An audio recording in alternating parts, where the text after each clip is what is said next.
Itu yang demo kemarin itu gimana kabarnya? Itu abang nggak jadi dicalonkan itu. Ayo dong, demo lagi dong.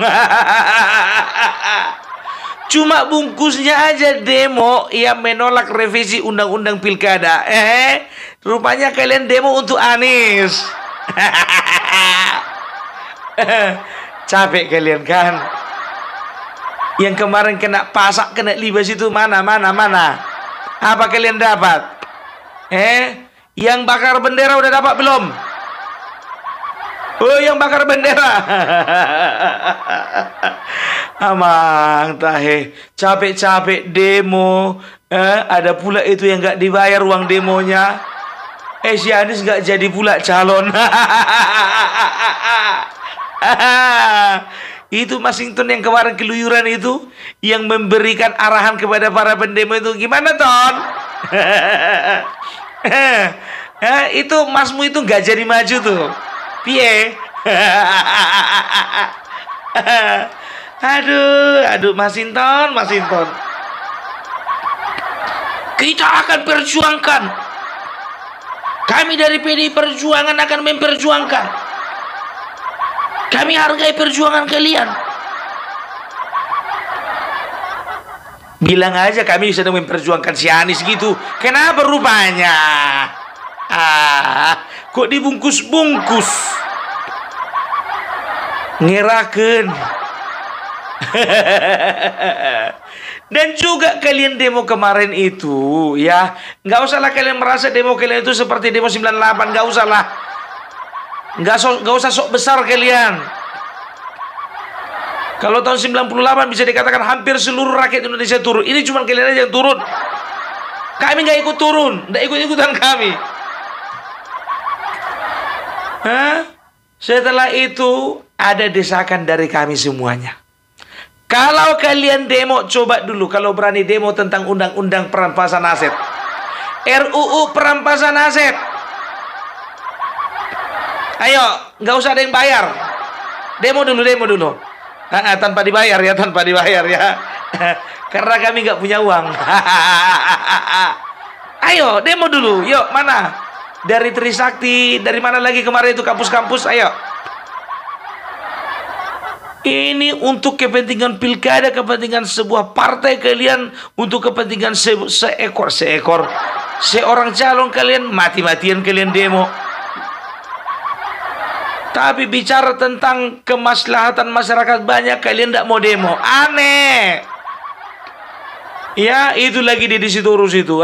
Dengarkan kalian dulu ini. Ada yang nanya atau bilang, PDIP sahkan dong undang-undang perampasan aset. Buzzer. PDI Perjuangan itu hanya satu fraksi. Bikin undang-undang itu harus mayoritas fraksi di parlemen. Ngerti nggak? Bukan jumlah anggota. Bahkan dalam jumlah anggota pun PDIP kalah 104. 110. Atau katakan sekarang 128. Tetapi anggota DPR itu berapa, Dek? 570-an. Kalah nggak? Kalah.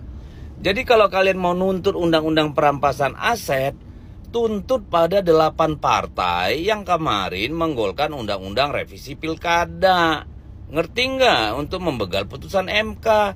Tinggal mereka ketuk tuh. 8 fraksi ketuk sah undang-undang perampasan aset.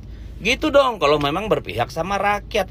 Kok malah nanya PDI Perjuangan, Ketua DPR RI. Lah kemarin undang-undang pilkada untuk mengangkangi putusan MK aja, Ketua DPR RI tidak ada di tempat, mereka bisa bikin kok.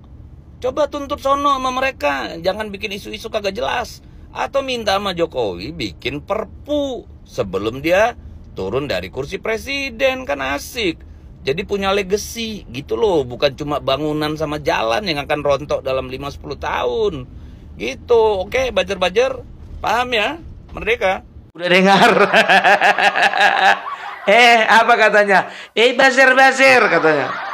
Aku bilang sama kau di Sitorus ya, aku bukan buzzer, aku nggak pernah dibayar sama Bapak Prabowo. Nggak pernah juga dibayar Jokowi. Enak kali kau bilang muncungmu itu bazar-bazar. Tapi lapet. Bazar-bazar. Kenapa? Kenapa ketika ketika bola panas dilemparkan sama kau nggak sanggup kau tangkap? Bola panas itu RUU perampasan aset itu ya. Sekarang begini. Kau katakan apa kemarin itu? Tadi itu di video itu ya. Kalau misalnya memang mendesak rancangan undang-undang perampasan aset, kenapa nggak bilang aja sama 8 partai yang kemarin itu? Kenapa waktu mau merevisi mereka cepat tinggal ketok paling, nggak harus nunggu ketua? Kenapa RUU undang perampasan aset, bilanglah sama mereka. Giliran undang-undang yang mengenakkan perut kalian, cepat kau, nggak ada komentar. Tiba giliran undang-undang, rancangan undang-undang yang kira-kira hampir merugikan kalian, mengganggu ketenangan hidupan kalian, mengganggu kenyamanan kalian, baru berkoar kau. Buang bola kau, buang badan. Sekarang kok begitu ya? Kok nggak satu hati lagi ya? Oh iya, ternyata PDIP bukan paling dominan sekarang di DPR. Lalu kok usulkan apa itu? Kalau mau desak dong Jokowi, suruh dong keluarkan Perpu. Kok nggak salah-salah? Kau sekarang DPR pembuat undang-undang, ngertinya kau arti Perpu? Ngertinya kau? Nggak semua orang bodoh. Termasuk aku juga nggak bodoh-bodoh kali. Apa hubungannya Perpu dengan RUU perampasan aset? Perpu, apa itu Perpu? Ngajari dulu aku ya. Ini di situ harus kau yang anggota dewan. Masa jadi aku yang ngajari orang ini? Tapi nggak apa-apa lah, bagi-bagi ilmu dulu kita dikit-dikit ya. Jadi apa itu Perpu? Perpu itu adalah peraturan pemerintah pengganti undang-undang. Siapa yang mengeluarkan? Yang mengeluarkan adalah Presiden. Untuk apa dikeluarkan? Dikeluarkan karena ada kebutuhan yang penting, genting, dan mendesak. Itu dia, ya. Kenapa perlu dikeluarkan Perpu? Karena ya tidak bisa menunggu waktu yang lama untuk menggodok undang-undang. Oleh karena apa? Kebutuhannya mendesak atau memaksa. Itu dia. Nah, untuk undang-undang untuk rancangan undang-undang perampasan aset, kenapa tidak bisa dikeluarkan Perpunya? Percuma. Loh, kenapa percuma Bung Parbelak? Karena Perpu itu ya dikeluarkan tidak dalam kapasitas memberikan sanksi pidana kepada pelakunya. Itu dia. Ya. Nah, sekarang kenapa perlu rancangan undang-undang perampasan aset itu perlu digodok oleh DPR? Karena undang-undang yang yang memberikan konsekuensi pidana hanya berhak dikeluarkan oleh DPR. Bukan pemerintah, karena pemerintah bukan kapasitasnya sebagai pembuat undang-undang. Ngerti kau Deddy Sitorus? Jadi yang namanya perampasan aset berarti kan ada kaitannya dengan korupsi. Korupsi itu berarti berbicara tentang pidana. Nah, kalau kita ingin mempidanakan seseorang, berarti yang kita kenakan kepadanya adalah undang-undang, bukan Perpu. Dari tahun sampai 2017 ada 214 Perpu yang sudah dikeluarkan Presiden Indonesia, bukan cuma Joko Widodo ya, Indonesia. Contohnya Perpu perlindungan anak, Perpu Undang-Undang Cipta Kerja, Perpu organisasi kemasyarakatan, Perpu kebijakan keuangan negara. Dari semuanya itu tidak ada unsur pidana. Siapa yang mau dipidana? Organisasi kemasyarakatan, siapa yang mau dipidana? Perlindungan anak itu bukan berbicara kekerasan dalam rumah tangga. Ya, itu dia, ngerti? Jadi nggak ada hubungannya antara Perpu dengan RUU perampasan aset. Yang dewan kau atau aku sih? Jangan kau bodoh-bodohi masyarakat lah. Lalu Puan Maharani ya menyatakan, dia memberikan jawaban. Apa dikatakan? Apa serupanya urgensinya? Apa rupanya mendesaknya?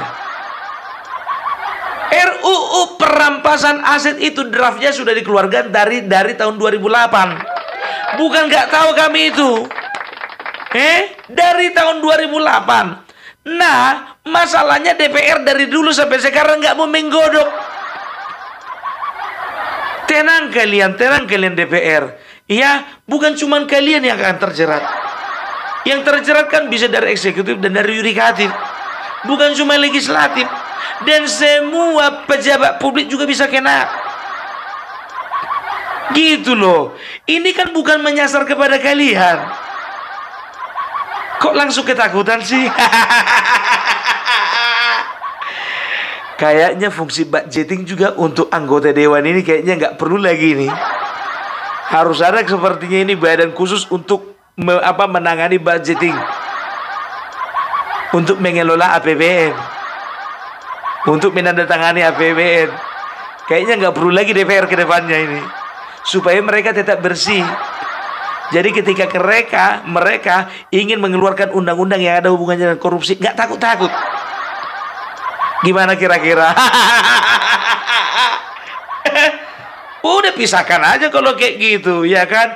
Itu Puan Maharani yang mengatakan, dia mempertanyakan apa sih urgensinya? Apa urgensinya kau bilang?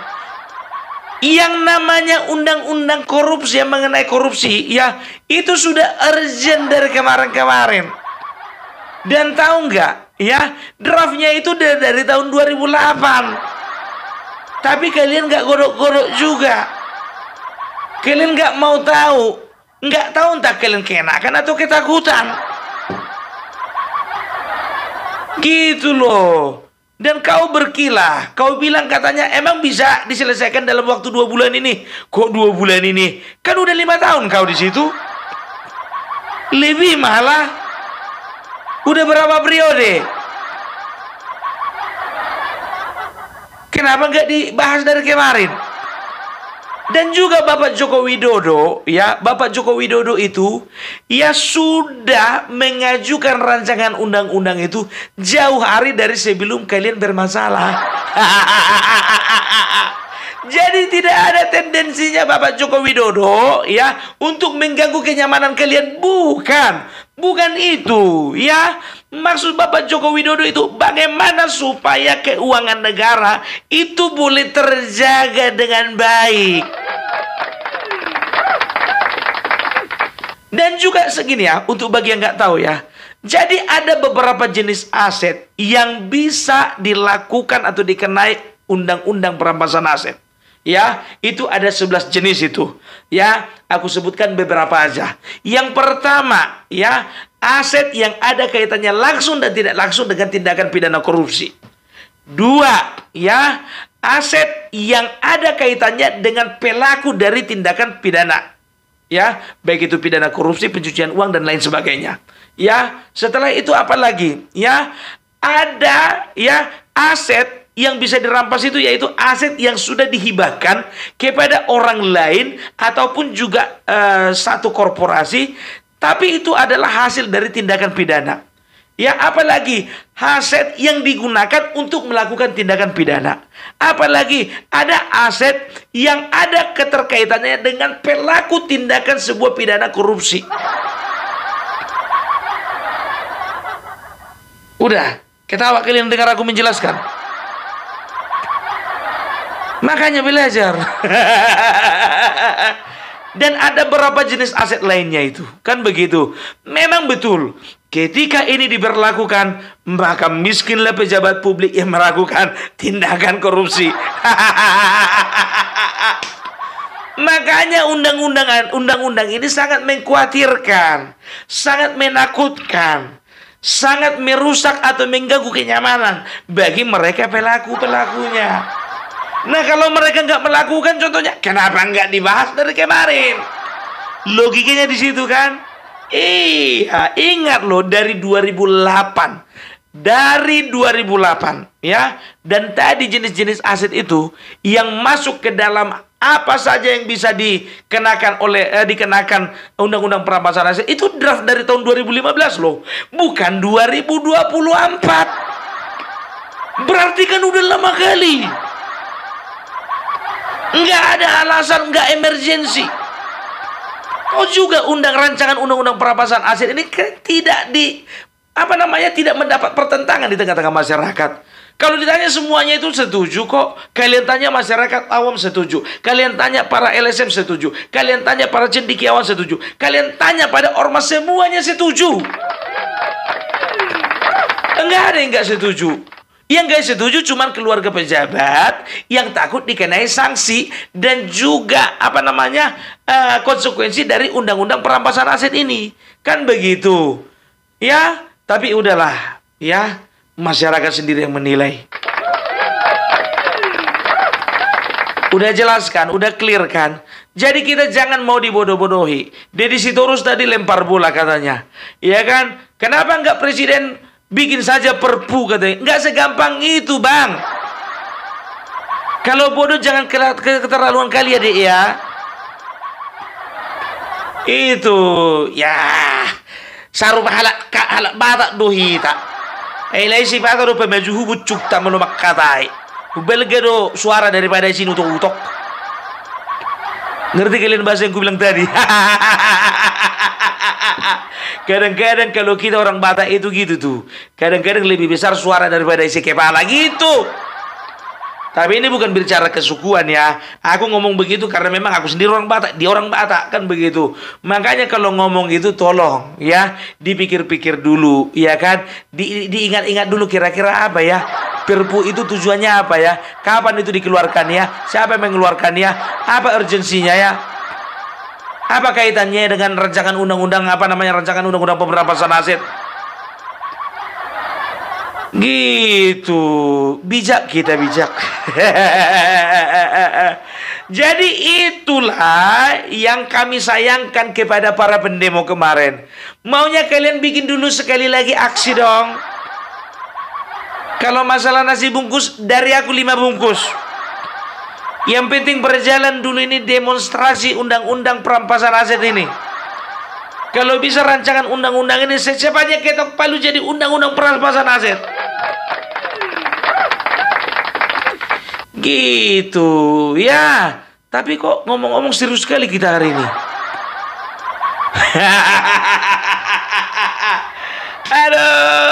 Aduh. Sekali lagi yang namanya rancangan undang-undang itu ya harus diajukan kepada DPR. Ya setelah itu DPR mengesahkannya menjadi undang-undang. Sahlah itu rancangan itu menjadi undang-undang, bukan rancangan lagi. Maka ya presiden dia mengerti kapasitas dia hanya mengajukan, tidak bisa mengesahkan. Karena bagian yang mengesahkan adalah DPR.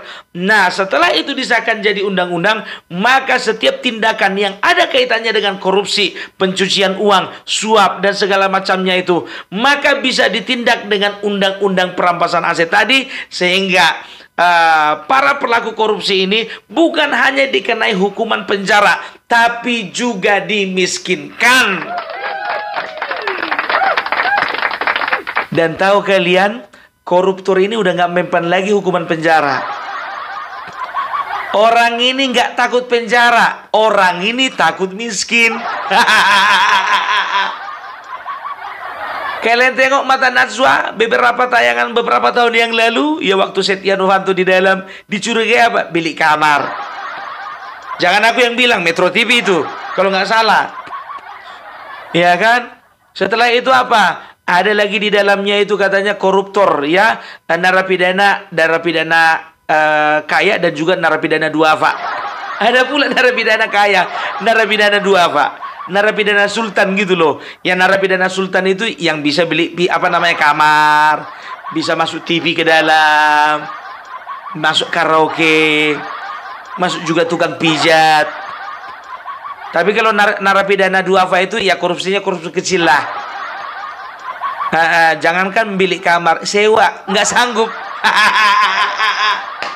Makanya aku bilang di Indonesia ini sudah parah korupsinya itu. Ya koruptor itu udah nggak takut lagi di penjara, mereka itu takut dimiskinkan. Udah jelas, itu makanya Ibu Puan ya dirasa bahwasannya rancangan undang-undang ini harus segera disahkan menjadi undang-undang. Supaya apa? Supaya ada langkah-langkah penyelamatan terhadap keuangan negara. Kenapa perlu diselamatkan? Supaya negara ini bisa bisa mengelola keuangan dengan lebih baik lagi untuk mensejahterakan masyarakatnya. Begitu. Tapi kalau nggak ada tindakan penyelamatan, udah hancur semuanya. Oke? Oke lah dulu kalau kayak gitu. Mudah-mudahan ya sharing-sharing kita ini boleh bermanfaat untuk kita semuanya. Salam para benak, salam NKRI, NKRI harga mati.